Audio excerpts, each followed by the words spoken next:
Welcome live all over the world, ladies and gentlemen, and here on 540 ESPN, Damian Nelson, the man they call Meathead, and the Cause for the Pro Wrestling Report Monday night, May 11th, 2009, coming off the heels of WWE Raw, which just went off the air. Dude, it went off the air at 10 o'clock. A little early this week. The Cause is back. The fans have been looking for you, Frank. They've been wondering where you've been. It's about time you got the buffet back. Something about Cudahy, I understand. Oh, I had a girl once that told me that, hey, that was another story altogether. But, Damien, I heard you singing before, my boyfriend's back and it's going to be trouble. Because Frank was back. Because Frank was back. Oh, that's right. You're a mark for the BSB. Frank, Meathead, let's talk about WWE Raw tonight. A match where you can't touch each other? What the heck's going on? It's called the MC Hammer match. The Untouchables. It was weird. Was Robert Stack in it? Although, and you've said this many times, Vicky Guerrero, perfect heel. No, she's not. Yes, she is. The best heel in the company right now? Yes, she is. She can play that so perfectly. It came out perfect. Great job by her. It is easy. For those of you that want to get into wrestling and want to know what a heel is, how to get the fans on you. It's a woman with flabby arms.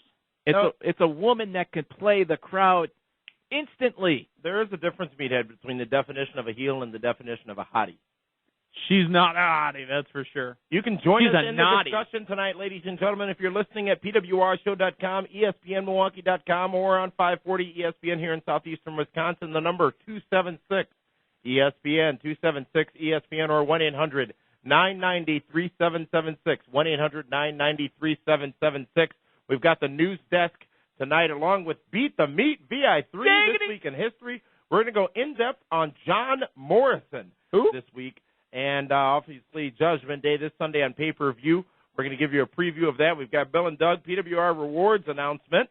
And we've got some discussion on TNA that was started up in the forum at PWRshow.com. But, Frank, the star again of Monday Night Raw tonight is Santina Marella.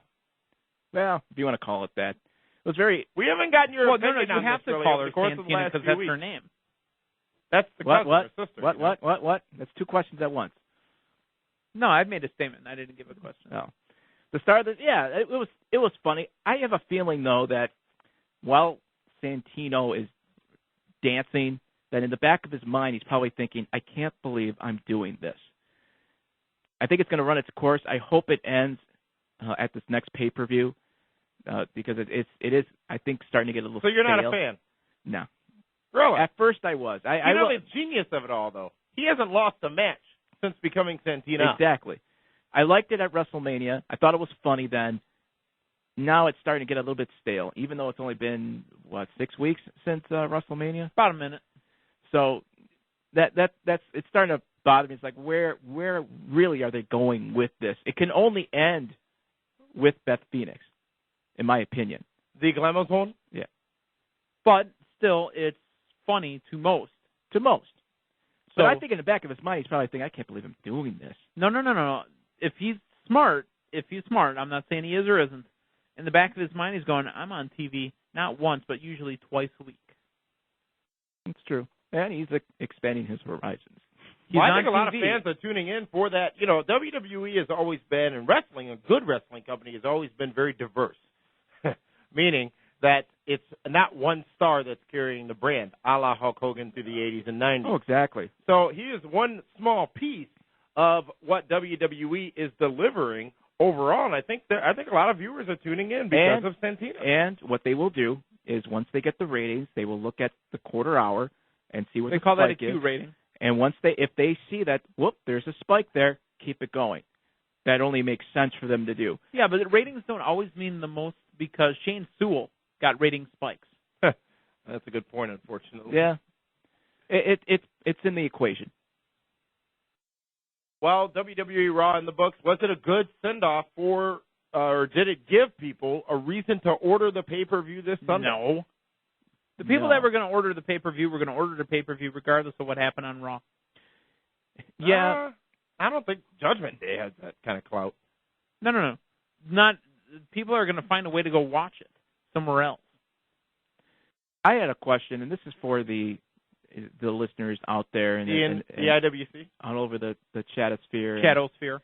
Frank, don't start. It's the Sphere.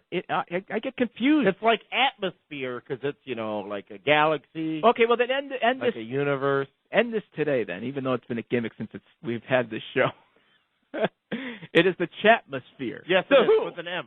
So who? I refuse. You need to get the M in. I refuse. I refuse. The M, the meathead's got to be in.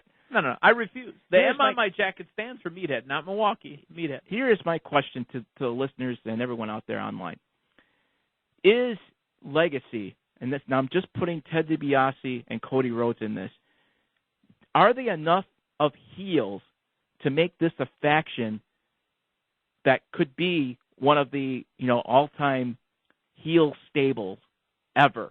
Absolutely not. And the other question to that is, will WWE keep that going as long as they could? Or eventually, what you're going to see maybe by SummerSlam is Cody Rhodes and DiBiase might be fighting each other, and then the whole thing ends, and then it's done.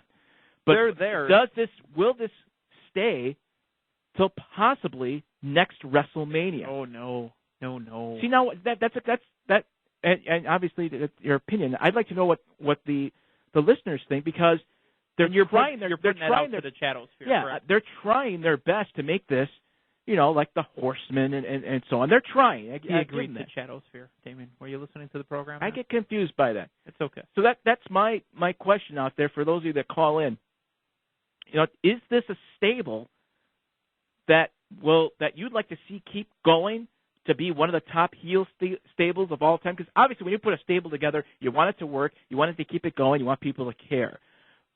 But it's Cody Rhodes and Ted DiBiase, two wrestlers that make you care. Or it's Orton and that's it. These two guys are just part of something small. Because with the Horsemen and with other stables in NWO, everyone cared for the most part. You cared about Scott Hall. You cared about Kevin Nash. But remember when Evolution started, Frank? We're like, oh, come on, what are they doing? This is like the Horsemen reincarnate. What is Flair doing? Why is he hanging on Triple H's sack? Why? That's twice in 2 weeks that you've been talking about hanging on somebody's sack. No, it's a figure of speech. Let's go to the PWR phone lines and continue this discussion. We're going to go to line one. We've got Terry in Waukesha. Terry, you're live on 540 ESPN. Gentlemen, good evening. How are we this evening? Good evening, Terry. So say hello to Frank. Hey, Frank. Nice Remember to him? be back again. Thanks, man. Kind of what I wanted to talk about just a little bit. I know you guys don't have a lot of time, but I watched your thing on your website, and you're talking about who owns what name and should wrestlers own their names and so on. That was on PWR Primetime last week, yes. And I think that that wrestlers should own their own names. Because, even though there is no union and wrestlers don't have health insurance and all that other thing, I think it would be a good thing for wrestlers to own their names so they can actually earn some money, even if they're, retired from the business or they move on to another federation. Because the WWE having all these names, it really doesn't do them any good. The name just sits there. This way it would help and benefit the wrestlers. Why would they want to benefit the wrestlers? Yeah, exactly. They don't want to benefit them once they're gone. And actually, I have a great analogy to go along with that, too. Record companies, when a band or an artist leaves a record company and goes to the next record company, that artist doesn't get to take all the music with them. It's the record company. Right. WWE created these characters. Not all the time. All the time. We'll use CM Punk as an example. WWE didn't create CM Punk because CM Punk made a name for himself when he was in the Indies, up through ROH, and into ECW, which is now WWE. But when CM Punk leaves WWE, I can almost guarantee you he will not be CM Punk anywhere else. One comment on that particular episode, PWR Primetime, which, of course, if you don't know, can be viewed Friday nights right after WWE SmackDown on Time Warner Cable Channel 14, was posted to that video, and it was from a viewer who said, reference Christian Cage, because a lot of discussion was started on Christian Cage and the ownership of his name. He started wrestling, or has no one thought of Christian, and I quote, he went from Captain Charisma in WWE to the instant classic Christian Cage, now back to WWE solely as Christian. And it's another good point. He's been smart. And while still able to modify the name to use it differently enough where it can still be recognizable while in TNA, I think he was essentially unscathed from this situation of the ownership of names. Right. But here's my point, guys, is guys like Jimmy Snuka, Dusty Rhodes, Superstar Billy Graham, all these older guys, who are out there. Yes, the Federation doesn't want to benefit the wrestlers, but if we want to look out and we don't want to see guys end up like a lot of guys have ended up that are out of the business now, I think it's only fitting that the guys get some ownership. They break the bones. They bleed. They're on the road 360 days out of the year. What I'm saying is there needs to be some rights for the wrestlers because they're the ones who build that character. Mm-hmm. The Federation puts all their marketing behind it, and that's great. The Federation deserves part of the money, but also the wrestlers do too, for the simple fact these are the guys and gals that go out there and bust their hump every day. You're right. You're absolutely right on that point. Now, what we're getting at is, and I use CM Punk as an example. He was CM Punk when he wrestled here in Milwaukee in the Independent. He was CM Punk when he was in Ring of Honor. But it's up to the worker to be smart enough when he makes that deal with the WWE or with TNA that this is my name. I will own my name going into this business. And if you're smart enough to do that, CM Punk didn't do that. And I assure you that he didn't do it either, because then you can go, well, you know what? Then you're going to be a different name, Matt Sydal. Yeah. Or we ain't even signing you. Exactly, and you can go back to work in some bingo hall is probably a phrase that was used. Yeah, I mean, that's my thing, because Jimmy Snuka was Jimmy Snuka everywhere he went. Bruiser Brody was Bruiser Brody everywhere he went. We would love for the wrestlers to be able to be taken care of more, but we're, again, just trying to put it out there and be realistic to the point that it's not really going to happen. People keep saying Rob Van Dam has his name, Rob Van Dam has his name. If Rob Van Dam was in TNA, he wouldn't be RVD anymore. I'm certain that clause of the contract would be enacted. We know that he is still in good graces with WWE. He showed up just randomly on 15th anniversary and beat up Santino. So that's why, of course, he's still using that name. Now, we don't know if he signed it over or not. The assumption is he did. But if he were to show up in another company, I'm certain that his deal with WWE would then they would remember that he can't use that name anymore. And to be honest, when he came over, was it pre or post Invasion? It was post, I think. No, it was pre-Invasion, because he wrestled Jeff Hardy at Invasion. Yeah, it was pre-Invasion because he ended up jumping sides when ECW came down the aisles. But he came in and signed his deal with WWE. Now, think about guys that came in afterwards. Like your WCW guys that came in afterwards, after the buyout of WCW, which is now a defunct company, blah. Anyway, think about that. Those guys, if they were able to make their deals, I mean, look at Goldberg. Goldberg is his real name, obviously, so he gets to come in as Bill Goldberg. He gets to be Goldberg. He gets to be the man. We used as an example on that episode, Frank, Kurt Hennig, back and forth. There's little tweaks back and forth, but when the E wants to make business with you, they can lean on you pretty heavy. Absolutely.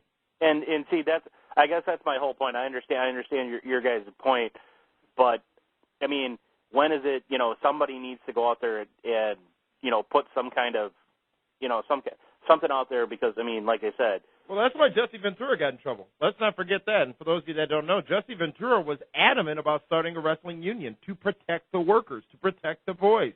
And he tried to align some people in the locker room to fight the battle with him. He scored a few people to do that, but ultimately it fell on his face, and he got out of good graces with WWE for a very long time. They don't want anything formalized. They want them to be there. So many benefits to having this independent contractor status that they're going to continue with that, and they're going to fight for it. Let's also not forget the lawsuit brought by the likes of Chris Kanyon and more against WWE about using talents as independent contractors. That lawsuit thrown out. So every time there's been someone who has tried to fight the machine, if you will, rage against the machine, if you will, it has failed miserably, and I would envision that it would continue to do so. But never say never, of course. Well, that's my whole thing. And to answer Frank's question, I don't think Legacy has much longer. I'd like to see either Cody Rhodes or Ted DiBiase Jr. go face, and I this kind of Legacy doesn't really do anything for me. The Santino Marella thing is more humorous than Legacy. I don't think it doesn't have the really good things that a heel group has, like a heel manager, and they're not taking all the titles. DiBiase and Rhodes don't have any titles. Orton's running around, hey, I'm the world champ. Thank you so much for your call, Terry. Right, Terry. Right. Let's go to the PWR Chatmosphere, PWRshow.com. User Aaron58 referenced that discussion. Factions like the Four Horsemen aren't going to come along again because people aren't going to lay down for them for long like they did in the old days. So people are talking about this in the chatmosphere, which you can join us live at pwrshow.com to continue the discussion. But I got a lot of interest sparked by that conversation last week on PWR Primetime. Yeah. Meathead and Frank. Yeah, it's interesting how yes, the wrestlers do put in all the blood, sweat, and everything, but you're in front of Vince McMahon, and you're about to sign a contract, and they're going to put a lot of money in front of you, and you're thinking, I can get that much amount of money in 2 or 3 years. You're not really thinking that far ahead. And, I'm going to relate to the Chatosphere, Frank, and because you don't have the Chatosphere in front of you, but they're talking about the same thing. A younger wrestler's not going to think about his intellectual property down the road. He's going to try to take that quick hit, try to make that quick money. Hopefully he feels maybe he can invest it right away and build a family and a future off of it. Now, the exceptions to that, and it's very rare, is when Stone Cold Steve Austin came on board. He was with Ted DiBiase to start off, and he was called Ringmaster and son. And then it clicked. And Austin did say, McMahon gave me the ball and I ran with it. But at some point, McMahon sees, now I've got this. I mean, we've got something going here. So now the leverage changed a little bit where Austin may have had some input. Hey, you know what? In one of the renegotiations. Right. So it's rare that a wrestler may say, I want this. Now I want this much money because now my T-shirt's selling more and so on and so forth. And I want to tweak the contract now because we're doing a new one where I can keep a certain name. It's rare for it to happen, but that's Hulk Hogan. That's Stone Cold But you know Steve what those Austin. guys were able to do, Frank? Actually, I don't think they tweaked the contract so much as in they changed the percentages of the merch. Because that's really where Vince McMahon and the WWEF, whatever you want to call them, or wrestling companies in general, would really lure you in and say, well, we'll pay you this much in base. You'll be able to make this much at a pay-per-view appearance, this much for an autograph signing, this much on memorabilia. But the more you put out your character and the more we get you on TV, the more chances you have to make money. I mean, it's just going to steamroll itself over and over and over. Well, and for those of you who aren't aware, we do have an actual copy of a WWE contract right on the front page of our website at pwrshow.com. It is an interesting read because a lot of this language we're talking about is clearly in there. A lot of the intellectual property, a lot of the ownership, a lot of the merchandising rights, a lot of the pay structure is in there. That's funny because I haven't read it yet. I think I'm going to sit and read it in the break. And actually, this is we have a lot of questions out there now. But what wrestler is out there, or a contract will be up soon, where they may have some clout right away that WWE would want? Let's say if Kurt Angle. Okay, I was going to say if there's someone in TNA that WWE would like to have, and it'd be Kurt Angle. Sure, I think we all agree on that. Who makes that first phone call? Well, remember, if you're contracted talent to TNA or WWE, you technically are in breach if you contact the other. Right, but I mean, once that contract is ended. You know, how that works is the boys get along, okay? And what happens is you'll talk to one of your guys that you know is working up in the other company. Hey, put out feelers for me, see what's going on here. And then they use them as a in-between back and forth. Right. Or it's as simple as, hey, Vince wants you to call him. I think that's as simple as the conversation needs to be with someone like a Kurt Angle to come back. And we've heard those stories where people have returned. If he's out of contract. I mean, if he's on a contract with TNA, it's just either way. I mean, it's a pride thing. No. It's a pride thing. A lot of times they're not going to make this Frank, explain, just like in sports, like what happened, what was the rumor a couple of years ago, never confirmed that Brett Favre actually contacted the Vikings or the Vikings or the Lions or whatever it was. Right, and that's a tampering thing. Exactly. With here, and we're basically trying to tie in, keeping your name. If and when Kurt Angle ends his contract with TNA, if Vince or someone says, give Vince a call, and Kurt said, I'm supposed to call him? No, he needs to call me, or something. Who's going to gain that leverage? You really want me? I get to keep the Kurt Angle name. Now there's nothing he can do. He is Kurt Angle. Well, but let's say he had. I was hoping that to be another wrestler that had a different gimmick. That had a gimmick. All right, like Diamond Dallas Page, if he was in his prime, and everyone knows him as Diamond Dallas Page. DDP. Yep. If his contract ended and he's still in his prime, and WWE really wants him, Will they, and he goes, hey, I'm only coming over here if I get to keep DDP. Otherwise, I'm going to sign right back with these guys. If he's a hot talent in his prime, it would make sense for the E to grab him with that name. Right. Sure. Vince would. But I think the argument you're trying to make is that when he leaves, can he take his name with him? Right. Great discussion here. We've got some callers waiting. We're going to take a timeout. You can join us as well. The number 276-ESPN or 1-800-990-3776, 1-800-990-ESPN. This is the Pro Wrestling Report at 540 ESPN and ESPNMilwaukee.com. Get the latest breaking sports news all day long on 540 ESPN.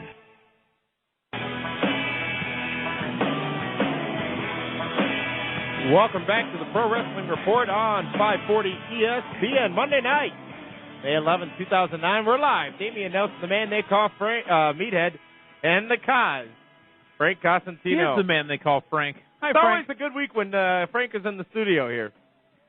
There's been some talk on the boards, Frank. Yes. You're a little too damn inconsistent with showing up to work. He's our own little HBK from 1997-98. Okay. A little too inconsistent with showing up to work, Frank. Yep. Some guys say you don't speak up enough. Some guys say that they love listening to you because you seem to be the most unbiased. Okay, Frank made a face there that was like, wow, I can't believe because Meathead represents Fox News, I represent CNN. You're somewhere in between. Which is Wolfster and... I'll be Wolf. I'll grow a beard. Stand by.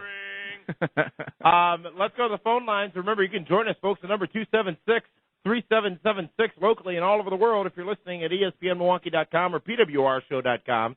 1-800-990-ESPN. Let's go to Matt from Milwaukee. You're live on the Pro Wrestling Report on 540 ESPN. Hey, fellas. How's it going? Hey, what's up, Matt? You sound like a first-time caller to me. Yes, I am. All right. I just want to comment about Legacy. The sooner they break up Legacy, it'll be best for Cody Rhodes and DiBiase. They're both very talented young wrestlers. They should be chasing their own titles and not just keeping Randy Orton's title around his waist.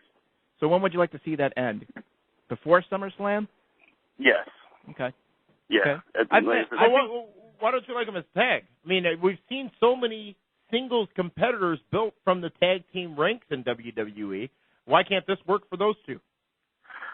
Even together as just a tag team would work fine. If they would go for the titles, but just right now it's like they're on cruise control, just helping Orton keep his belt and not chasing after any of themselves. Right, and that's something I was going to bring up when we were having our discussion about factions before we went off on the independent contractor talk.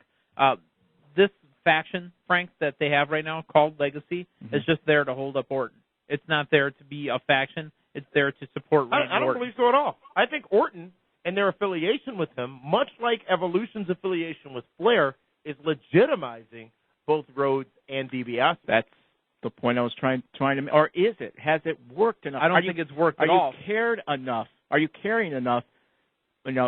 For that faction to work? Because they're supposed to be given the rub. Randy Orton is the one supposed to be given the rub right now to Rhodes and DiBiase, and I don't think it's paying off. But let's look at them before they align with Legacy, Matt from Milwaukee.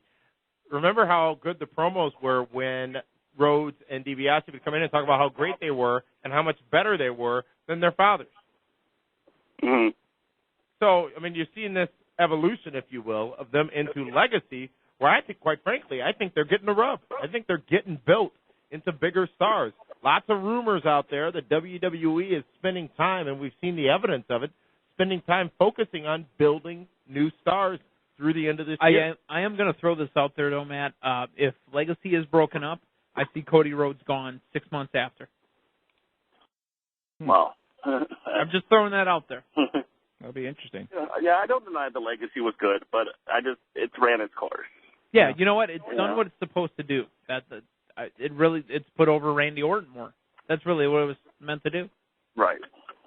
Well, Matt, thank you so much for calling in here to the Pro Wrestling Report on 540 ESPN. Let's go now to Steve from Heartland, Wisconsin. You're live on the Pro Wrestling Report. Hey, guys. Hey, Steve. Just wanted to talk a couple things. One about Judgment Day, about caring about whether or not we're going to order it or not. Mm-hmm. I guess they haven't really done anything enough for me to really care about. All the matches seem pretty predictable. The only match that kind of intrigues me is the Mysterio-Jericho match from reading from the reports of the dark matches with the mask with Mysterio and Jericho. Jericho stole Mysterio's mask 10 years ago. Well, yeah, I know. We've all seen them for the most part, but it's still something different that's gonna, may happen in His name's Oscar. It didn't happen in the WWE, so if it didn't happen in the WWE, according to them, it never happened. So, but that intrigues me. But apart from that, there's nothing really on the card. I mean, every match seems pretty predictable. Unlike in TNA, they're doing a lot of things right now that actually kind of intrigue me from the Motor City Machine Guns to Foley, which I don't know, and which anybody knows. Maybe I just haven't been reading enough about which way Foley is going. It seems a little unpredictable. Good point, Steve. Yeah, so I mean that kind of intrigues me, and I think that if the WWE starts doing a few things like that, it may capture people's attention a little more, and maybe bring up the buy rates on the pay-per-view. So you will not be purchasing this pay-per-view? No. Okay. That makes two of us. I ain't even going. It's in Chicago. I'm not even going to watch it I have no desire to even go. Yes, I'm a fan, for those of you that start yelling at us, but I'm a fan too, Damien, but I just got a bad taste in my mouth from the last pay-per-view in Chicago. Yeah. And to the caller who called before about Rhodes and DiBiase, I'm kind of on the fence with both of you guys.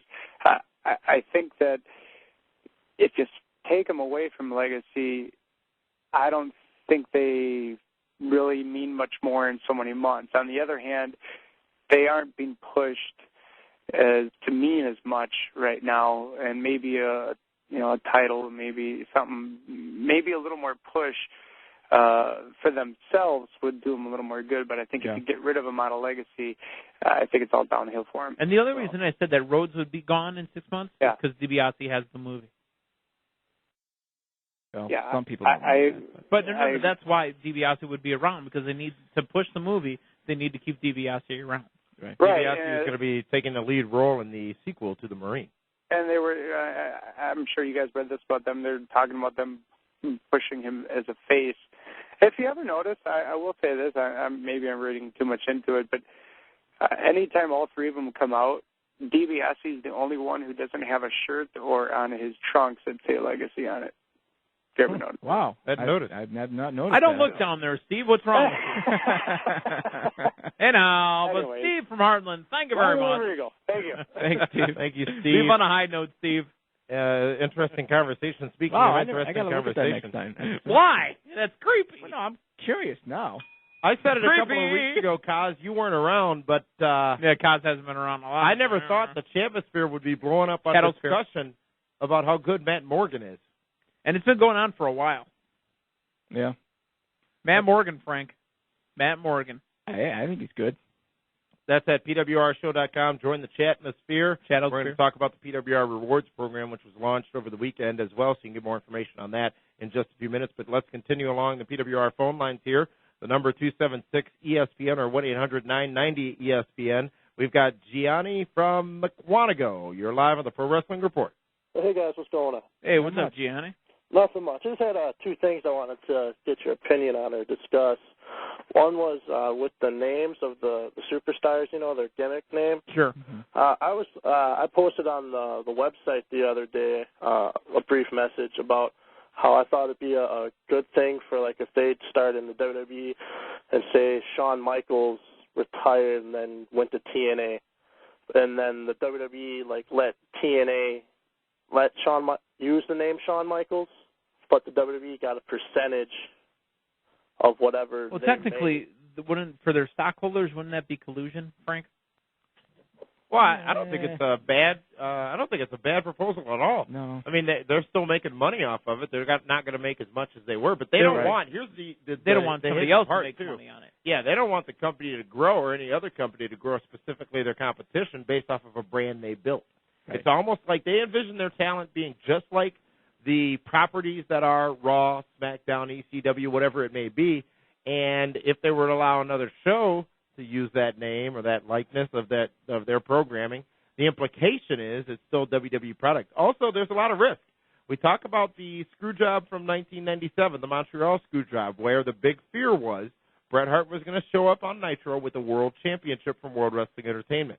There's a lot of risk in when you let talents go back and go to a different company, utilizing the likeness and the name that they had in WWE.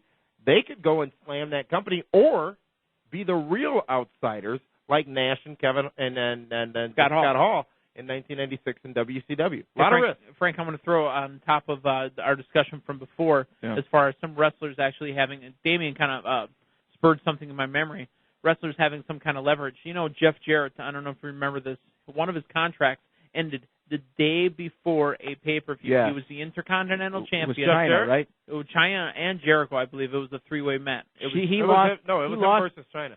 He lost to China. Yeah, because he went on WCW the next night. Right.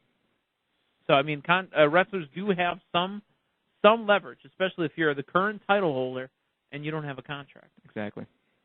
But the company should prepare for that a lot better. You would think so. Taz was out of contract a week before WrestleMania. Gianni, do you have anything else for us tonight? Yeah, I had another question. It was about deals 16. with legacy and new stars. I don't know if anybody else feels the way I do, but I thought Raw tonight was horrible.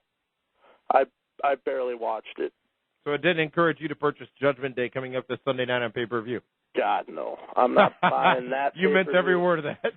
Yeah, being a local boy, I assume that you're going to one of a few spots to probably go watch it for whatever, a couple bucks. Yeah, well, I might. It depends if I, want to get some guys and go out to eat. If I got the money to go out to eat. There you go. But I was agreeing with I can't remember who said that Cody Rhodes would probably be gone in 6 months. That was me. I agree with you. Not at all. I don't see Cody progressing enough. Exactly. Once the legacy thing is done, I don't see him progressing. Thank you. Has anyone noticed? Am I the only one who's noticed Cody's pompous swagger? He can be as big a prick potentially but you know what? as Randy Orton. D. Brian Kendrick can do that too, and nobody cares about him. Who believes D. Brian Kendrick? He was on Raw tonight. Did you care? But who believes? Yeah, exactly. That's the thing. Who believes in a D. Brian Kendrick? Now, when they first changed that gimmick over, he had potential, and they gave him a little bit of a push. Cody Rhodes has, he's Dusty's kid, obviously. We saw what that did for Goldust. But he's Dusty's kid. He's got skill, he's got talent, and he's got this certain aura to him that he could be a very good heel. Do I ever see Cody Rhodes being a top face in the company? I think it's going to take a long way. Maybe Ted DiBiase Jr. will hit Cody's son in the head with a chair at ringside on Saturday night's main event once to get an angle started. But I don't see it happening. I don't see Cody being a big face, but I think he could be a tremendous heel in WWE down the road. I agree. They just got to give him an opportunity. And now, has he earned that opportunity? No one will ever know that. And we'll find out. But eventually, Legacy will break up. And how it's broken up, one of the two, DiBiase or Rhodes, will become a face. And then it's up to you if you want to care enough. And who knows how they'll position it. But I could see at SummerSlam, Cody Rhodes versus Ted DiBiase. And Gianni from Quantico, thank you so much for calling in to the Pro Wrestling Report on 540 ESPN and streaming live at PWRshow.com and ESPNMilwaukee.com. We've got all kinds of callers. Let's continue along this course and go to Rochester, New York. Gene, you're live on the Pro Wrestling Report on 540 ESPN. Oh, what's up, guys? Gene. Hey, what's up, Gene? You sound like a new caller as well. I want to talk about marks here. Marks? Yes. Whose definition of mark, by the way? How about this? Give me your definition of a mark. Go. Mark is something that you like no matter what. Like, as me, I'm not a WWE mark. I'm not a TNA mark. I'm a wrestling mark. Good.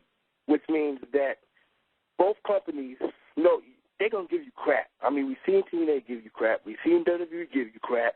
But they both bounced back and gave you some shocking moments. Right. Okay. And I read spoilers, but I still watch the show. And I'm still emotionally into the show, like everybody else that don't watch the spoilers. Okay. I even ordered Backlash. I'm sorry. Wow. I ordered back. Okay.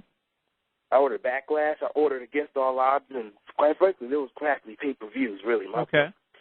But I still watched it as a wrestling fan. Okay. It still got something out of it. Okay. So what do you got to say about marks? Marks, Like Mark Nelson. Here's the question. People are accused of being a WWE mark or TNA mark, but is a Backstreet it true, Boy in mark? your opinion, Gene, that there are just wrestling marks? Yes. And what do you classify yourself as? A wrestling fan. A wrestling mark. Yes, a wrestling mark. Because I like both shows no matter what. All right. Well, thank you for that call, Gene from Rochester. This is the Pro Wrestling Report on 540 ESPN. We're live Monday night, May 11, 2009. We still got a lot to talk about this week. We got Beat the Meat, VI3. Giggity. We're going to talk about a thread from the forum that was started that is entitled, What Can TNA Do? Some interesting discussion coming from that for sure. We're also going to go in-depth on John Morrison and preview WWE Judgment Day coming up this Sunday night on pay-per-view. Let's go down to Dave from Waukesha. Dave, you're live on the Pro Wrestling Report on 540 ESPN. How you guys doing? Hey, what's up, Dave? I seen Damian and Meathead over at 6 Degrees. I worked the door there, so I was there for the GLW or whatever that. Great Lakes Championship Wrestling post party from Blizz from the March show, March 12th, March 21st. Yep. And Scott Hall's a disaster, but on, hey, he was popular with the ladies, though. Yeah, he was great, but he's just still a disaster. But everything. When they do house shows or anything, like with WWE or any of these other companies, don't you think that they should do like a change of a championship and actually make it into the main show just because it will add more, I don't know, like a spice or to... They've tried doing this. Somebody want to do it? They've tried doing this. It's happened. It's happened, I'd say in about the last 10 years, it's happened maybe 3-4 times. I can't remember the last time it did. It's happened overseas once or twice. Yeah, like out in, when they do like the Amsterdam or the Great Britain or something. Well, remember, like that. was it Kevin Nash took the title from Bob Backlund in 1995 at a house show right before the Survivor Series? I think it was. I think it's been a good 10 years before they've done that. Yeah, but here's not the main title. I'm talking about just titles in general. Women's championships have changed hands. There's the famous house show tease, which we used to see here in Milwaukee quite a bit. A title would change hands, and then another ref would come out and say that the decision was invalid, and then it would be like you get the pop of the title, which is it's done actually as a test to see if that group would be received well by the fans or that particular wrestler. But that's a typical house show practice all over the country. Actually, hell, I don't know the last time I've been to a wrestling house show, to be honest with you. So I don't know if they still even do that anymore, but it used to happen quite rampantly. But if you do it just to switch it up, I mean, because my thing is they do this the draft after the WrestleMania or whatever. But even if you do it, just changing championships from SmackDown to Raw or this and that, or just tag team or whatever, but just to make it more, so somebody wants to watch it. I mean, because there's nothing there that makes the average fan is, okay, well, the guy still has the championship. Remember WWE's, though? WWE, Raw, and SmackDown, even though Raw is still listed as PG-13 and it's on cable, SmackDown is on regular broadcast TV. They're geared towards children. Mm-hmm. It's got to be put out there as clear as day. This programming is written and intended for children. Yeah, well, I know that, but what I'm saying is just make it so I would rather have, like, everybody on Raw just get a title, boom, and just take SmackDown titles to Raw, and then SmackDown guys come to Raw and just fight for and take it back. Like, it's an anarchy type thing. Oh, sure. I mean, there'd be some mass confusion. You might get a little bump for a week or two, but like I said, this programming is written for the children, and the children are actually entertained by it. Oh, okay. So, I mean, we're kind of stuck, Damien. Well. Good point, though. Thank you for calling in. And, again, you can be a part of the show by calling 276-ESPN, 276-3776, or 1-800-990-ESPN. Let's take one more call here, and let's go down to my second favorite city in the world, and that would be Orlando, Florida. Michael, you're live on the Pro Wrestling Report on 540 ESPN. Hey, what's up, guys? Hey, what's up? Hey. Frank seems surprised. Hey, Orlando. Hey, I'm Gary. Oh, wait, that's the Prime Minister from another show. Go ahead. I just wanted to get your thoughts on something. I've been doing some research on stuff on some of the older wrestling videos from before, and I actually found out a little fun fact about this week. Okay. I don't know if you guys know this. 10 years ago, yesterday actually, was the highest rated Raw in history. It was, I think it went against an unopposed Nitro, and it clocked in at an 8.4. How long ago? 10 years ago. 10 years. May 10th, That 1999. I remember definitely the would be 8.4 Rock. Raw. This is your life. That was the highest rated segment. Did that happen on that week? What was that? Was it Rock McFoley, This Is Your Life? No, I think it was just a regular. I think it was just a regular Raw. I think it was unopposed. There was a preempted Nitro that week, so they had. Well, it was preempted for me every week. But Damian watches it now. The highest rated was 8.4. 8.4, and what was interesting is that the 10-minute overrun actually clocked it at a 9.2, just on the overrun. That's the bubble had burst. I don't think we'll ever see that again. No? Well, but then again, I would say 10 years before that, you probably would have thought you'd never see it at all. Yeah. Well, it actually brought up an interesting discussion between some of the people online and myself. Do you guys think the ratings matter anymore, or are they just a buzzword? You know, I've heard discussions. I've heard people say, do the ratings have any sort of impact on the product? Minimal. It's huge. Minimal. In all honesty, I personally think that they have none. They've become a buzzword at this point. I think as far as what's important to the product, each company has their own thing. WWE, in my opinion, I think their big thing now is sponsorships. You know, you guys have heard that they just signed the deal with Pepsi right now. I think they're worried more about getting a stronger business model and, netting all of these big-time names that they lost when they did the Attitude Era stuff, and, to make sure that they get money. As far as the product, I think they're hitting they've got the status quo right now. They don't really have to worry about making a better product because they've hit that plateau. Yeah, but you've seen the little did you know facts that they've thrown out on Raw the last few months, and the fact tonight was there were 4 million more people, or 4 times more people watching Raw than the NHL playoffs. Yeah, but they always stretch the truth on those. Oh, they are. But they did last week because one of them said WWE, I think it was SmackDown, was watched more than programs on Fox and the CW. Where in Fox the same is time the number slot. one. No, they didn't do that. That's the thing. All they said was that statement. Yeah, and it's just come on, it's misleading at times. But it is. It's self-promotion. Ratings are critically important to the individual companies because that's what buys are based off of as far as ad buys, and that's what gauges who's watching what. That's the only feedback really. They don't care what the internet has to say. It's those numbers. It's those ratings. It's what's delivering the viewers. It's what's keeping the viewers. It's what's bringing in new viewers. Comparatively speaking, between WWE and TNA, let me make this statement very clear and very public. There is no comparison in the ratings between those two companies. They are on different nights. WWE has been on the air for over 15 years. TNA has been on the air for 2 years on a different network that I don't believe is even in as many homes as WWE Raw. So the comparison between ratings from show to show doesn't matter because they're not head-to-head. It only mattered when Raw and Nitro were head-to-head, and that's the only point that people started talking about ratings.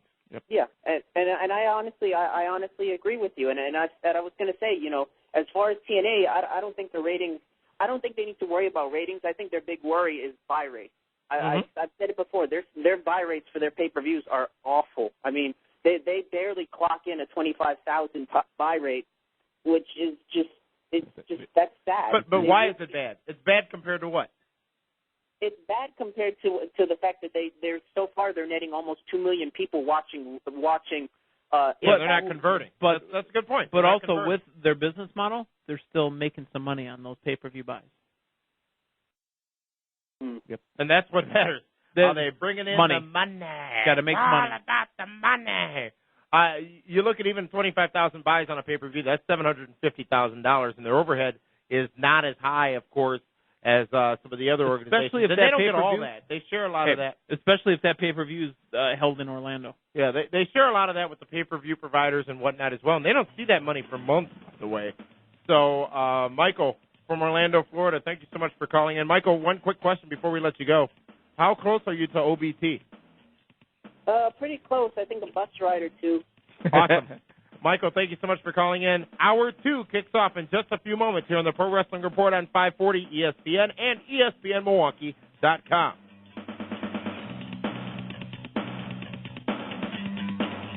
Source for professional wrestling news and information. And once again, here's your hosts, Damian Nelson, Frank Cosentino, and the man they call Meathead. This is the Pro Wrestling Report on 540 ESPN.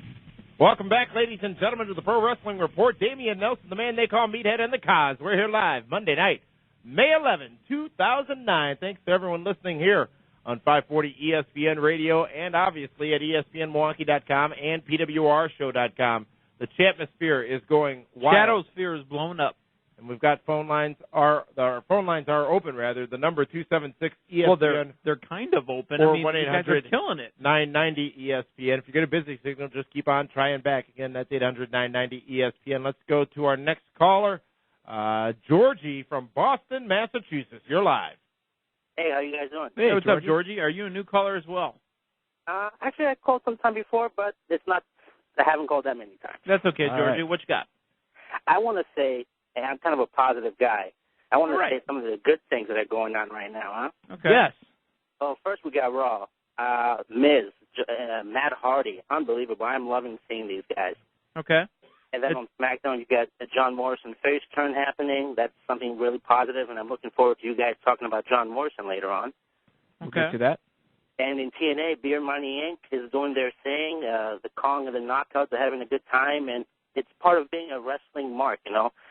And I want to say, once again, if you don't mind, The Miz is happening right now. 3-0 against John Cena. That is what I want to see. If he was booked for Judgment Day, I would buy that pay-per-view right now. All right. Okay. I was just going to go that way. You get us positive news. Is it positive enough what you saw tonight for you to buy Judgment Day?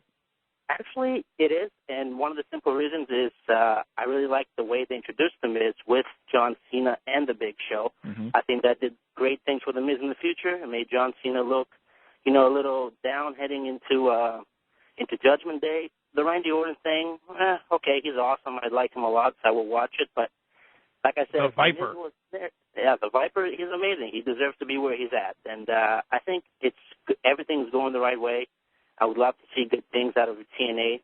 Matt Morgan, another guy that... Again, we've talked about it in the Shadowsphere. There is a lot of Matt Morgan love.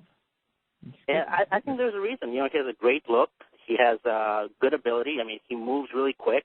I think something... But can he hit a fastball?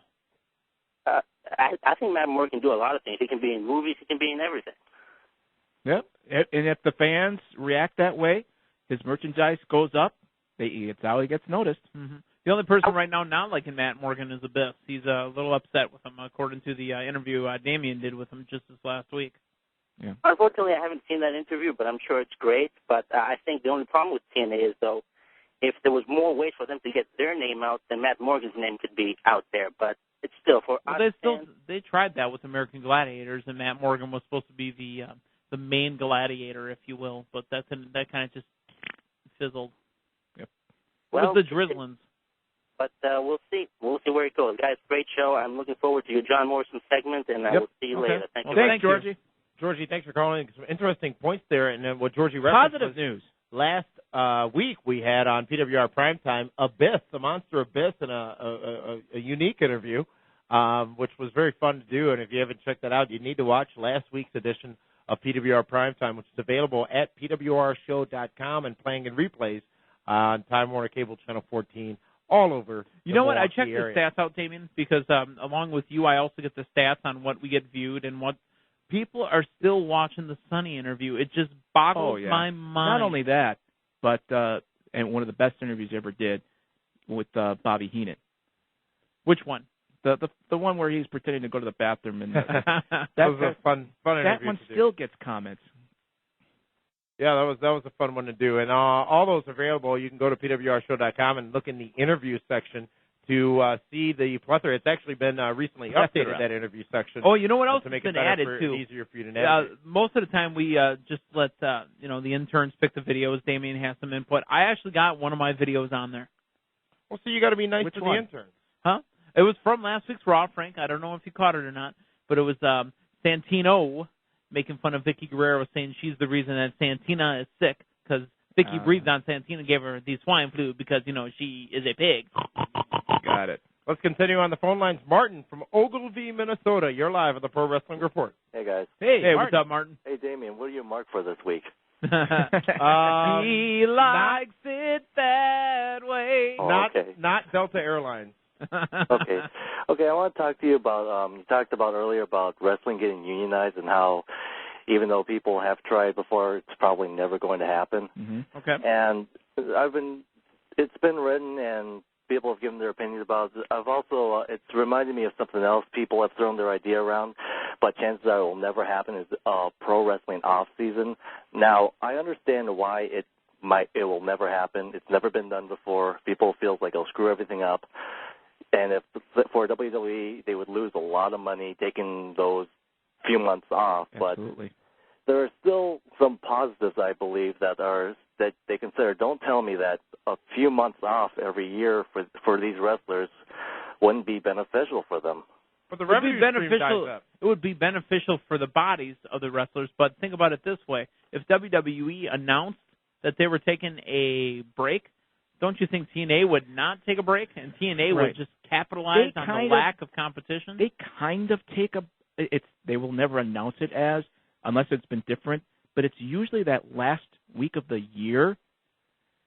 But they're traveling. Well, you're right. But they're last 2 weeks of the year. They go to Iraq. Yeah.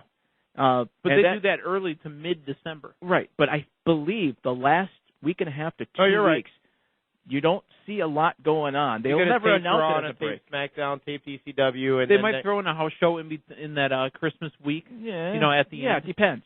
But that's maybe they'll take a few days off, which you won't recognize.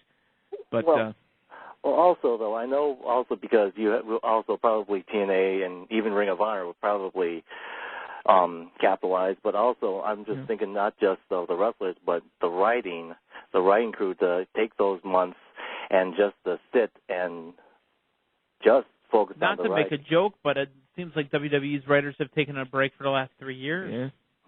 Yeah. Well, they've had their hits and misses. Santino is about the only hit they've got going on right now. No, I would put Randy Orton. I think they're writing him. No, Randy Orton. Heel? He's a top heel, but I don't think it's his writing that's making him the top heel. No, but I mean, they got to take credit for it. Santino's writing is what's making Santino, and Santino's delivery. Yeah. I mean, look, it's killing King and Cole. Every time they come back after Santino's segment, when he's done whatever he's done, when you come right back to King and Cole, King is just peeing himself. I mean, because it's funny stuff. Thank you so much for the call. And Thanks, guys. Go now to Jamie, line 3. Jamie from Rochester. You're live at the Pro Wrestling Report. What's up, guys? Hey, Jamie. Hey, what's up, Jamie? You almost got confused there where you were at, but it's okay. I just want to ask y'all a question, and I have a couple of examples. Do y'all think that heels in both WWE and TNA get that little more push than the faces? Well, for a face to be really the best face you can be, you have to have a heel. You have to have the good with the bad. You have to have the yin with the yang. I mean, there has to have, be an ebb and a flow. So you need to push the heel stronger so the face can make that great, return finish. But if you let's perfect example, Edge. Yeah. When he was a face, he really wasn't in the main event. But when he became a heel in, I think 2004 that's when he really broke out. But I think, for that to be a perfect analogy, we'd need to see Edge as a face champion, which we haven't seen yet. Yeah, because him as a heel champion is getting a little bit boring. Right, because Edge is all of Edge's title reigns. Not as heavyweight champion, but I think as intercontinental champion. But all Edge's heavyweight championship reigns or WWE championship reigns have been heel. Yeah. Every one of them. And the question is how long they have lasted. What, a month? 3 months? He never had a long title reign, really.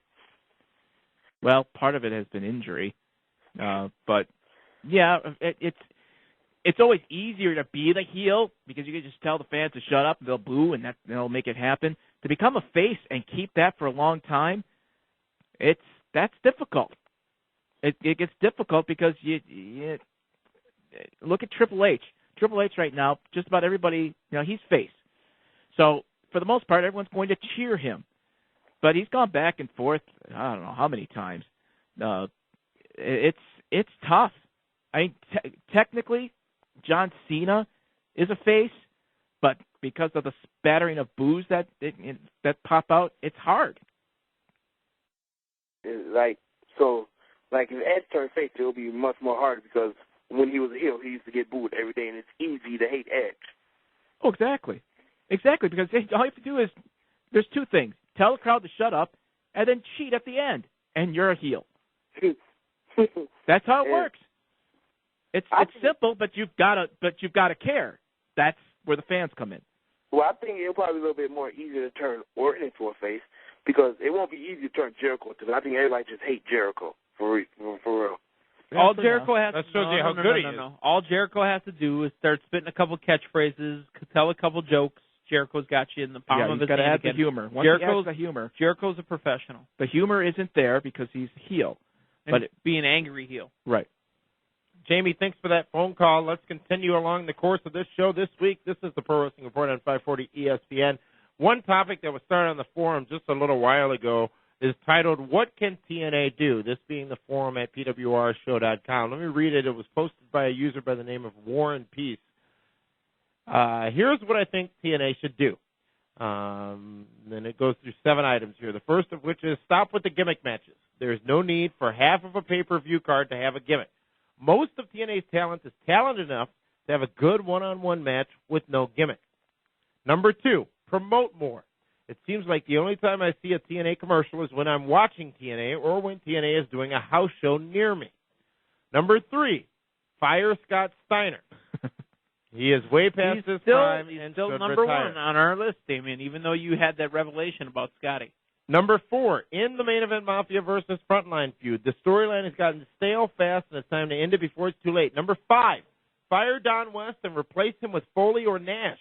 They can hold their own announcing, and West is just plain annoying. Number 6, more X Division matches. The X Division is the most talented group of people TNA has.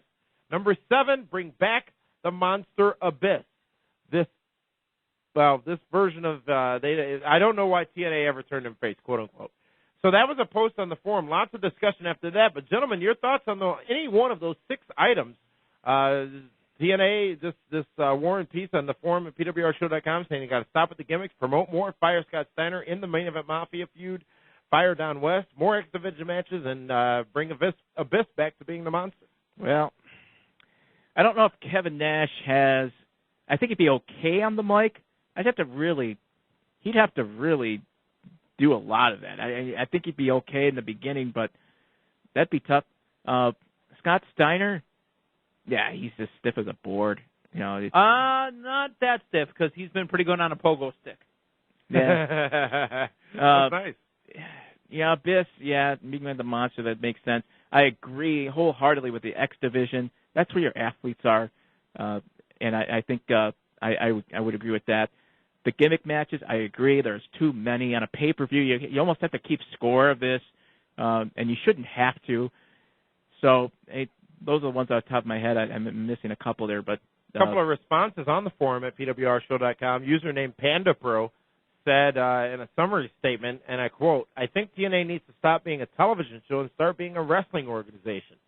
They were at their best when touring with Ring of Honor. They need an actual fan base, not some tourist who wants to get out of the sun. They need to go live because these tape shows are not being edited into exciting hours of entertainment. It's obvious when the talents are taping 2 shows at once, they have 2 matches that aren't as good as they could be. No build, no drama, no determination. This is Panda Pro, the user at PWR. That's obviously because this individual must not have been to any of the live shows. Well, I mean, a couple of things there. TNA's got a great business plan, and they're doing nothing different than WCW did for a long time, which is go to a soundstage in Florida, and you got built-in fans, you got built-in production, you got less overhead. It's very smart for TNA to be doing what they're doing. They could tour and take Impact on the road. Maybe they should do it more often than they have, but why? You got to make money.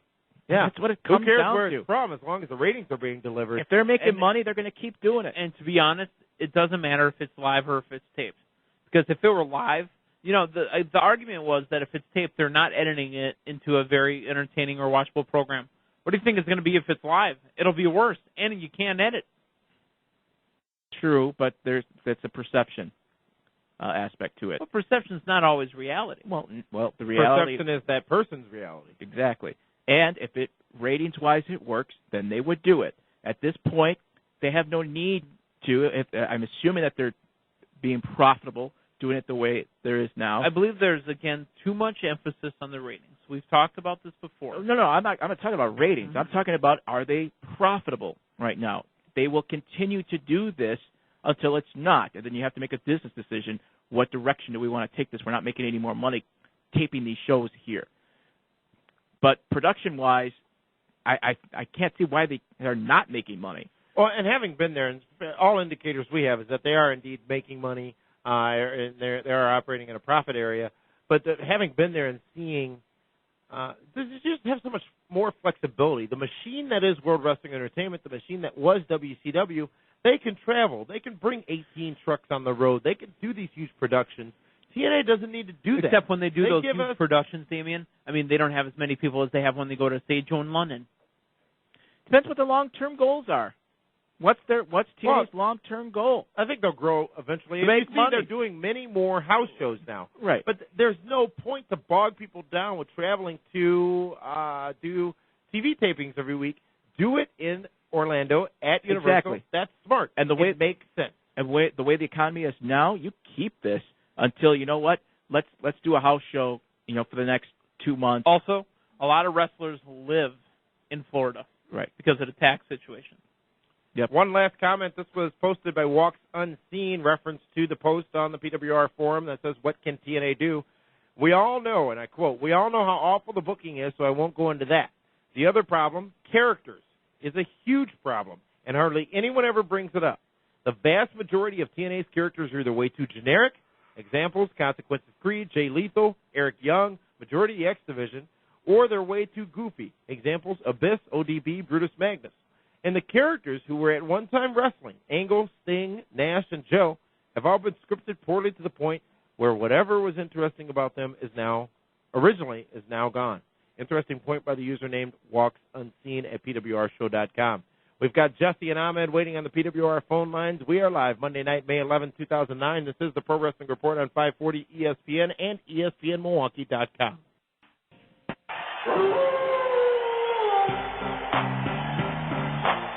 Welcome back to the Pro Wrestling Report on 540 ESPN. Damian Nelson, the man they call Meathead in the Cause. Frank Cosentino here live with you Monday night, May 11, 2009.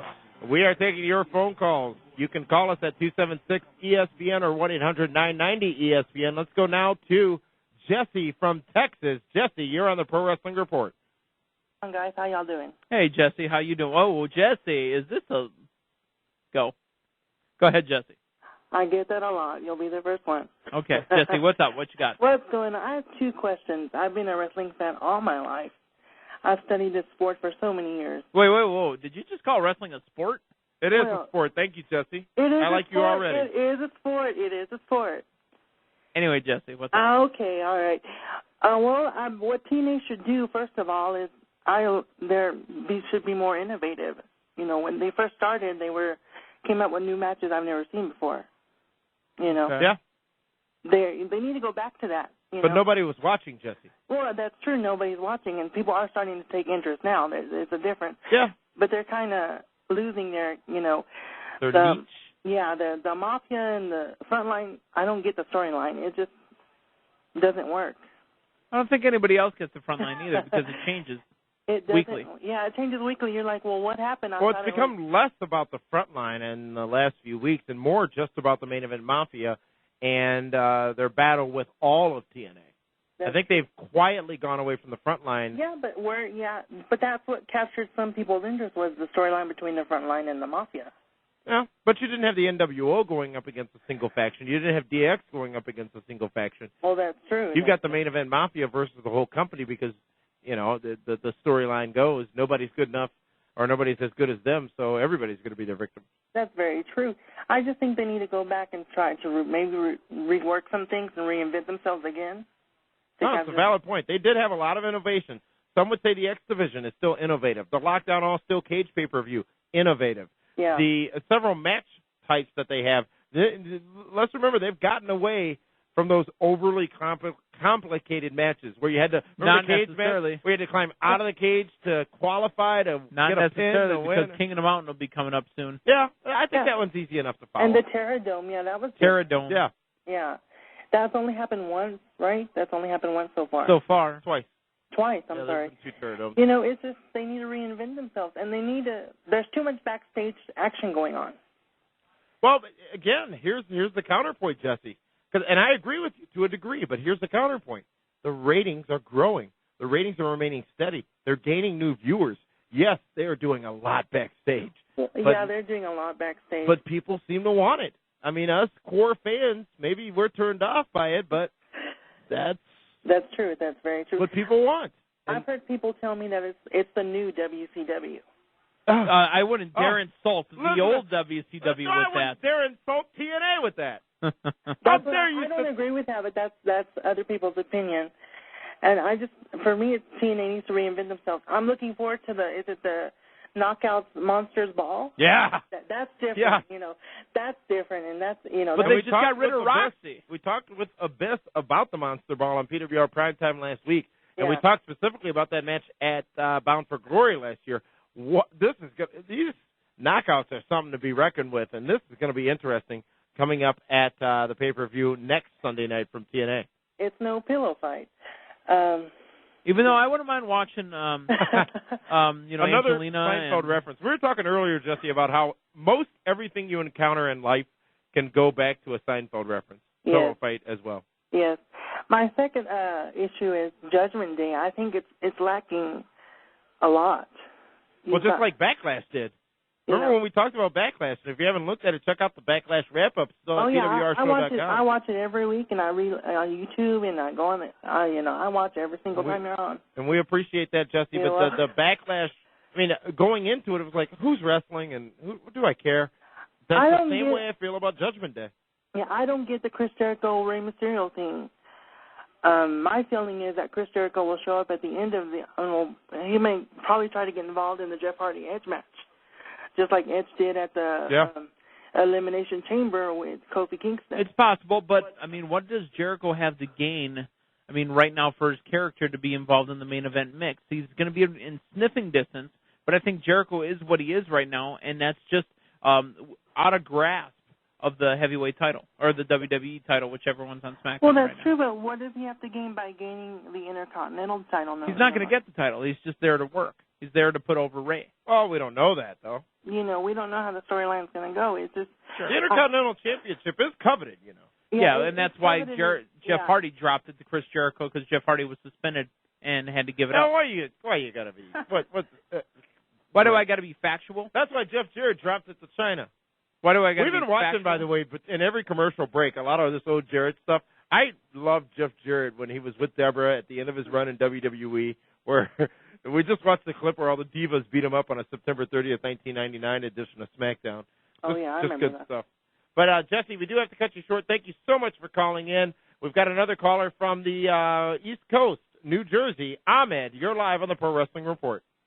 Okay, guys. Hey, what's up, Ahmed? This isn't Ahmed Johnson, is it? No, Good. maybe, sort of. I was thinking about the tag team division while watching Raw tonight with, the Brian Kendrick, who surprisingly won. I didn't see that one coming. But he was talking about, he's going to find himself a partner. He's going to find the partner. The partner who, if I can guess. Go ahead. I'm going to say Tom Crow. Tom Cruise? Tom Crow. There have been recent rumors that he may be brought back to WWE after his 1 week return a couple of weeks ago. I tell you what, you want to get me to turn the channel, then pick Tomko. I just have no interest at all in Tomko. I'm sorry. No, I'm not saying that I have any interest in him either. Yeah.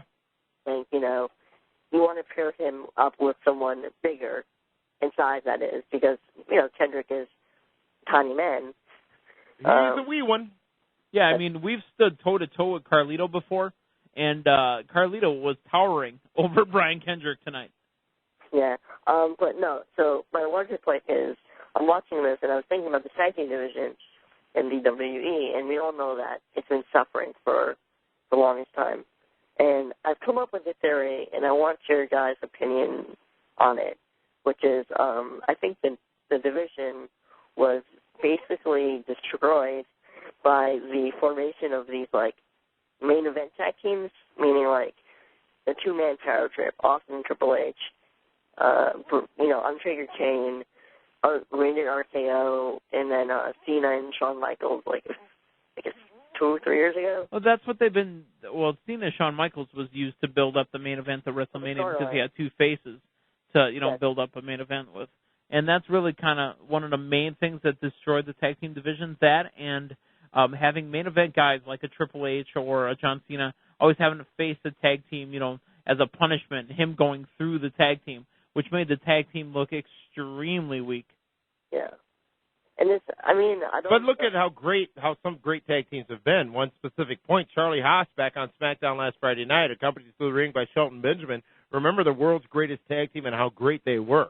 There have been some good tag teams, and I would also like to reference the point made by Mike Tenay on Impact last week, referencing JR's blog post about how tag team wrestling will never be as good as it once was. Lots of controversy stirring there. Now, TNA arguably has the better tag team wrestling division. Whether you like the teams or not, they certainly have a deeper tag team roster. Excuse me, Damien. Yeah, Damien. Excuse me. I couldn't get to the cough button fast enough. A deeper tag team roster than WWE. But I don't know if fans want tag team wrestling. You're not going to have the Midnight Express, the Rock and Roll Express, and the Legion of Doom headlining wrestling shows and pay-per-views like you had back in the 80s. I think it's a lost art. I don't think, I totally, I understand that, but I don't think people who are, I guess, marks, they don't think we're interested in seeing tag teams main event. What we want to see is what we saw, during the late 90s with Hardy's, Edge, Christian, Blaze. They didn't headline, but they stole the show. Yeah. Are you talking about the Hardys? Are you talking about the Hardys that had Lita, or the Hardys that wore the matching plaid headbands? No, not those. He picked Hardys to hate on this week. I did not. Ahmed, thank you so much for calling in from New Jersey. This is the Pro Wrestling Report at 540 ESPN. Let's go to the news desk, Meathead, real quick. We're pleased to say Hernandez had successful neck surgery. He's expected to be out for about 3 months. Got some vertebrae fused, and that was a successful operation. Always a risky thing going in and getting your neck worked on. Let's go to last week's ratings. WWE Raw scores a 3.3, SmackDown with a 1.9, Impact with a 1.2, ECW with a 1.1, and Superstars with a 1.0. TNA Slammiversary tickets are now on sale in the Detroit area from Ticketmaster. It's going to be at the Palace of Auburn Hills, Michigan, and that is coming up in June. What's going to be at the Palace? Slammiversary, TNA wow. Slammiversary, 23,000-seat arena. That'll be interesting. The Rock was at the White House Correspondents' Dinner, Meathead. You've heard a lot of controversy about Wanda Sykes' comments and some of the comments even about President Obama, but The Rock actually there. And it's a good thing he was, because now they use him as the lead-in on all the news stories about how it was a wrestling match or it was a fight started at the Correspondents' Dinner. But really, Rock, how he got an invite, I don't know. I hate to go off on a side tangent, but tell me what Wanda had to say again. I'm not even going to repeat it. Okay, so it's not suitable for air? Oh, no, it was clean. It's on YouTube. It's on CNN. They've been playing it all day. What's CNN? The Cable News Network or the Clinton News Network. Mr. Kennedy. For Florida Championship Wrestling late last week. So look for him to be coming back onto the Raw brand, I believe, where he now resides, coming up in the next few weeks on television. PWR Rewards, Meathead. PWRshow.com is not only the site that doesn't charge you, but it's the site that pays you back. Now, once you engage and go to PWRshow.com on a regular basis, each time you go and every article you read scores you points. At the end of the month, if you reach the point threshold of 1,500 points or more, you get a cash prize. Cha-ching, code hard cash from PWRshow.com. Forum posts, callers into the show, all get bonus points here at PWRshow.com. And obviously by watching PWR television product as well on the site, we want to go ahead and reward our loyal fans who have been with us for the last 11 years, or even the new fans that are listening and watching the show each and every week. The full article with full details on PWR rewards is available at pwrshow.com. Again, that's www.pwrshow.com. Don't forget, Great Lakes Championship Wrestling returns on June 12th to the Waukesha County Expo Center. I'm sorry, not the Waukesha County Expo Center, but go to blizzardbrawl.com for all the information on that show, which is going to be at the Italian Community Center. You can also order your DVDs. They're still working on getting Frank to take a bump. And you can also catch episodes of the Pro Wrestling Report at MilwaukeeWrestling.com. And don't forget to subscribe to our YouTube channel to get all the latest episodes directly into your email inbox. And speaking of inboxes, get the podcast. Pro Wrestling Report on ESPN Radio is the place to search on iTunes and take us with you on the go. Meathead, coming up in the next couple of weeks here, it's going to be that time. It's time to shake things up again. It's time for you to get pwned again is apparently what time it is. The annual Pro Wrestling Report draft coming in just a few weeks to PWR television. Now, let me ask this. Tuned in for the official announcement of the date and the structure, which will be slightly different this year. I was going to say, let me ask this. You know why the structure changes every year, right, Damian? So you can not lose so dramatically as you do. I haven't lost yet. You don't think you did? No, I let the people vote. No, this was an ass kick is what it was. Exactly, Damian. When are you going to admit that? I don't lose. I don't even know what losing is. Right. You don't lose because you changed the rules. We're going to take a time out. This is the Pro Wrestling Report on 540 ESPN and ESPNMilwaukee.com.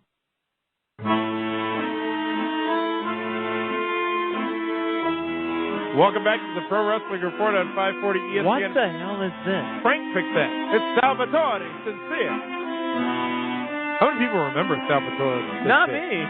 Remember you had a program with Mark Merrill when he was marvelous? Welcome back, ladies and gentlemen. Meathead flabbergasted. This is the Pro Wrestling Report. We're live May 11, 2009. We're on the home stretch, Meathead. Yep. And let's go to Beat the Meat. Repeat last week's question, and then we've got the winner here for this week. The third episode of Raw in 1993 featured an epic retirement match between what two WWE legends? And the winner with the correct answer to the question via email is David Hogan. David Hogan from Chicago, Illinois. The answer to your question last week is Mr. Perfect Kurt Hennig versus the Nature Boy Ric Flair, which was actually Flair's exodus from WWE. Yeah. Very good there, David Hogan. He came over as the real champion. David Hogan, who goes on to say, keep up the awesome job on the show. It's a must-listen for any true wrestling fan. Thank you very much, Mr. Hogan. We've got a pair of Sixer. We've got a Donnybrook. But do we have a trivia question, Beat the Meat question for this week? We have a... Thank you. We do. This one may trick a few people, and it may not. But who was Kurt Angle's opponent for his first ever pay-per-view in WWF? Easy. You can send those answers to comments at pwrshow.com. Comments at pwrshow.com will announce the winner next Monday night when we are live again here on 540 ESPN and streaming live at ESPNMilwaukee.com. You know, where people get confused, though, is because of the one that he lost. Because that was the bigger match for Kurt Angle on pay-per-view at Royal Rumble. That was when May showed her pumpies. In Madison Square Garden. And then the beep, beep, beep, beep, beep. WWE Judgment Day is this Sunday. Let's go down the card. CM Punk goes one-on-one with Umanga. The Intercontinental Championship is on the line as Rey Mysterio goes up against Chris. That's a match Jericho. Worth watching. Chris versus Oscar. John Cena will take on the Big Show in a little bit of retribution. Hopefully John Cena won't be drunk. Maybe he'll get thrown through something again. Shouldn't John Cena be dead? Yes. It was like, was it The Rock when Hogan ran him over with the hit the ambulance with the semi in Chicago at Raw, and then The Rock was back like a week or two later? Sell it, people. The ECW title is on the line in a rematch from Backlash as Christian defends his title against Jack Swagger. The World Heavyweight title is on the line. Edge taking on Jeff Hardy again. Jeff Harvey, if you ask Mike Adamle. And the WWE Championship will be defended as Randy Orton goes up against the Animal Batista.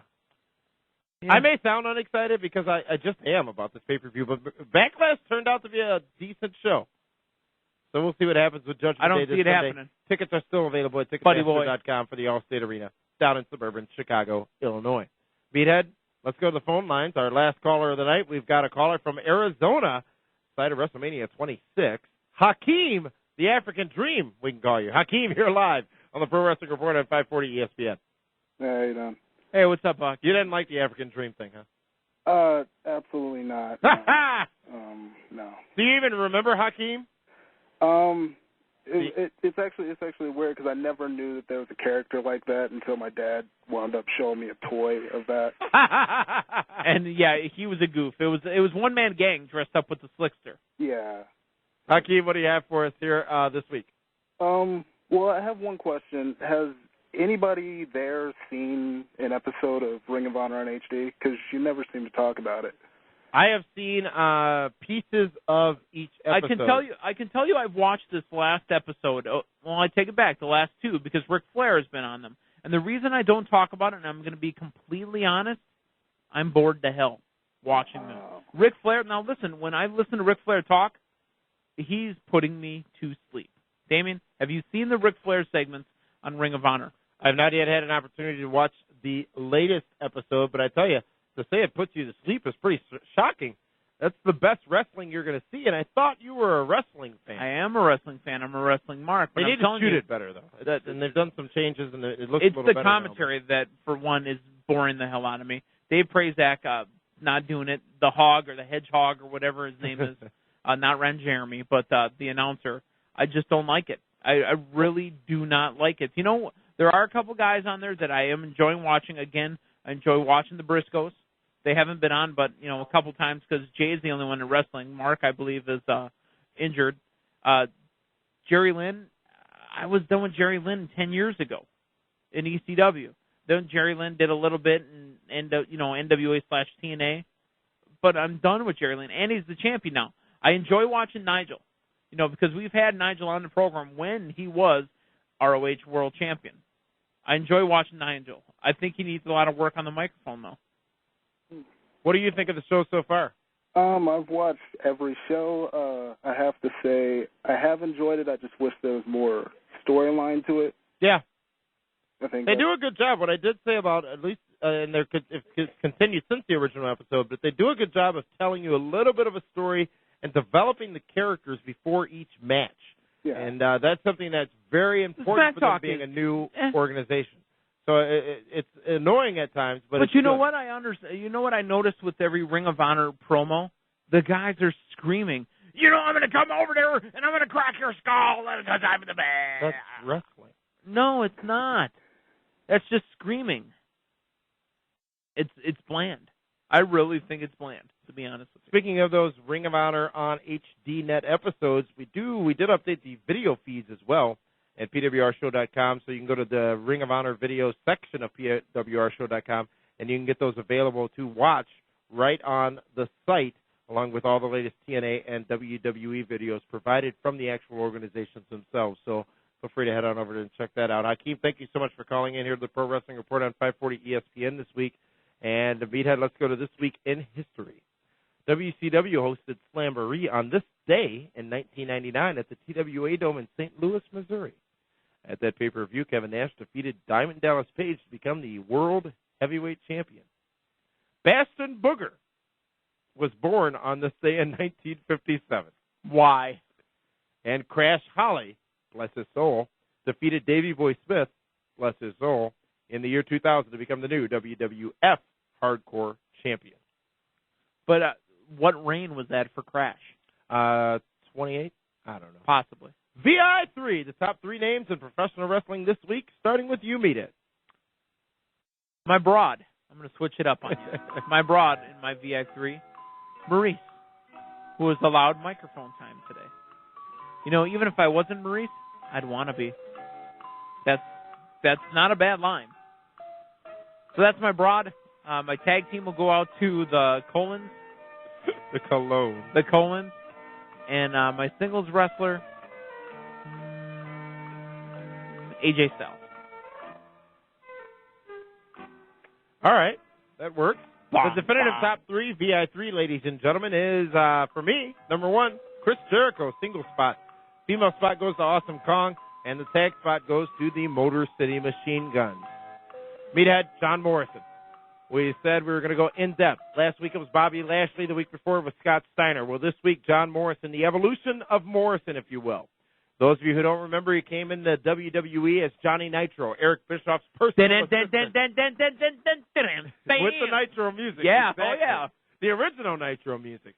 Then, of course, paired up with The Miz. We saw the show on WWE.com. He went on to really grow as a wrestler from that point, specifically really being evident in a series of matches, one specifically on Raw, I believe it was, with the Heartbreak Kid Shawn Michaels a few months ago. John Morrison really evolving as a character, going from Johnny Nitro to John Morrison, of course, evolving as a character and a speaker on the microphone, now on SmackDown, seemingly poised, if not happening already, for a big face turn. Meathead, John Morrison the character, John Morrison a face, Johnny Nitro, your thoughts, in depth, on John Morrison. John Morrison is a phenomenal, I moved the microphone over to the bell for that one, wrestler, performer. Phenomenal. Performer. Wait, there's a difference between a performer and a wrestler. Hulk Hogan was a great performer. Ric Flair was a great wrestler. He's a great performer as a wrestler. Ooh, nice. Okay.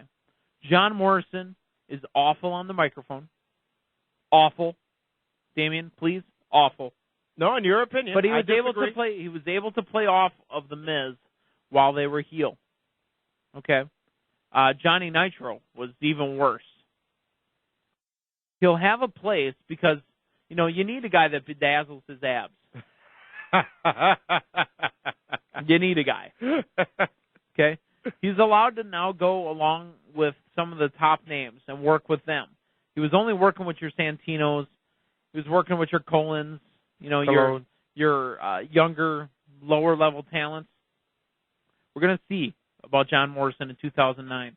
If he can stay healthy, there's going to be a spot for him in the United States, Intercontinental, even though he's already a two-time Intercontinental champ, if I'm not mistaken. At least once, if not twice. I don't like to see his little spot fest. Now, I don't need to get Al Snow on the phone and tell me about the 7 deadly steps of wrestling. But Morrison follows them to a T. Well, he came into World Wrestling Entertainment after the 3rd season of Tough Enough. Then went down to OVW, came in part of the M&M. Melina as well, and Joey Mercury. And, I mean, he's done a lot in the time that he's been in WWE. He's only 29 years old, came into WWE about 6 years ago. And, I mean, just the evolution as a character, I think, has been tremendous for John Morrison. As you said, his in-ring strength, his in-ring performance is absolutely solid, and I think he's got the talent for fans to attach themselves to him. I think he's got the ability, whether it be through speaking or simply his actions, to have the fans care about him. Now, whether that's hate him or love him, I think he's got that ability. I'm very intrigued to see where they go with this face play. I don't like him as a face. I'll go on record. I think he's much better as a heel. I like the pairing of him and Morrison. They were almost like what him and Miz. They were almost like what Dave Hero said about the Motor City Machine Guns last week. They were like the new Edge and Christian, but with a bit more of an edge. And Christian. Together. So, like I said, I don't have very high hopes about this face turn. We'll see where it goes. But John Morrison, again, that match with Shawn Michaels, I think that really is what made it all come to light. He gave it all in that matchup. Shawn Michaels, of course, can carry just about anybody, but John Morrison stepped up and showed everybody how good a wrestler he could be in that match. But here's the thing. John Morrison wasn't carrying another performer. John Morrison was doing flips and spins on his own for himself. He wasn't carrying a match. He was just being a spot guy. That's where Morrison needs to continue to grow, is to give a wrestling match with wrestling psychology. I think he did that with Shawn Michaels. No. Shawn Michaels did it. It takes two to tango. Not always. The clock is ticking and Shawn Michaels, I know that. Shawn Michaels carried that match. Shawn Michaels gave the ring psychology. Morrison just hit his spot. That's what Morrison needs to learn. If he has been in a company now 6 years, what if he is to be given a younger guy? He's going to have to call the match. And all he's going to do is call spot after spot after spot. Where's the ring psychology? You answer that for me. I thought it was there. I thought he brought it. I thought it was there. Now, that is a valid point. What will he do when he's in there with somebody who may not be as seasoned as a Shawn Michaels? But I think we see it in his matches week in and week out. We had a lot of talk about the match that he had with Jericho, I believe, a couple of weeks ago. I think he's got it. I think he's got the talent. I think he's got the drive, the desire, the determination. I think he can be one of the next big top stars in World Wrestling Entertainment. What does the Atmosphere have to say? Let's see. One Man Dynasty says Meathead is right again. Hurrah, no more Go Miz says, well, Jeff Hardy is one of the most popular guys in the entire wrestling world. The fans will gravitate to Morrison the same way they did with Jeff Hardy. But Jeff Hardy doesn't have that physique that Morrison does, and that's the reason why people gravitate to Jeff Hardy a little bit more, because he seems more realistic. Interesting point. What a show, Meathead, this week. Lots of discussion. We appreciate everybody who called in. Remember, the conversation continues in the forum at PWRshow.com. We'll be with you with a brand new episode of PWR Primetime this week with the 10 best uses of celebrities in professional wrestling. This comes off the heels of last week's episode featuring a best. Next week, Christopher Daniels returns to the Pro Wrestling Report. Daniel. And by the way, one I didn't mention in that episode, I loved when Bob Uecker looks over at Andre the Giant and says, "Can you get your shoulder or a foot off my shoulder?" That was just his hand. PWR Primetime, again, 10 best use of celebrities this week. Next week, Christopher Daniels. Next week, we'll be here on the radio with a preview of Sacrifice and a review of Judgment Day. For the man they call Meathead and the Cause, Damian Nelson saying thank you for tuning in to the Pro Wrestling Report on 540 ESPN Radio.